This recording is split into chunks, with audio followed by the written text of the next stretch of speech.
बच्चों छोड़ दो, आ जाओ भाई, मसले मसाइल ही नहीं आपके घर के तो खत्म हो रहे। मुझे एक बात बताओ, माँ के घर पे इंसान सुकून करने के लिए आ रहा है, यहाँ पे हम लोगों को बुलाया जा रहा है कि आ जाओ मेरी बेटियों, आ जाओ, आओ मेरी बहनों, आ जाओ, और आने के बाद यहाँ पे कोई इज्जत नहीं हो रही है। भाई हम नहीं आएंगे आइंदा के बाद, कोई हम इतने गिरे पड़े भी नहीं है।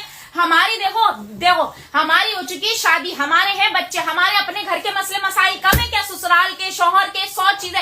इंसान सुकून करने आ रहे हैं, यहाँ पे भी सुकून नहीं है, ताने तिशनियां, आके दो बात कर दो तो भाई हमें बुरा भला बोल दिया जाता है, सारी बातें हम पे आ जाती हैं। ऐसा लगता है पूरा इंतजार हो रहा होता है कि हफ्ते 2 हफ्ते में कब हमारी बहनों का चक्कर लगे और कब उनके ऊपर सारी की सारी जो है ना वो बातें डालें। भाई हम तो बस तंग आ गए। एक माँ का घर था भाई, अब वो भी नहीं रहा। बच्चों आ जाओ, मेरा बच्चा, बच्चों आ जाओ। बस बच्चों की वजह से इंसान आ जाता था कि बच्चे नानी नानी नानी नानी कर रहे हैं, लेकिन यहाँ तो भाई नानी के घर पे इज्जत नहीं, वहां जाओ ससुराल में इज्जत नहीं, कहीं इज्जत नहीं है। हो क्या रहा है समझ नहीं आ रहा मेरे को तो भाई। बाय हो गई, अब नहीं आएंगे।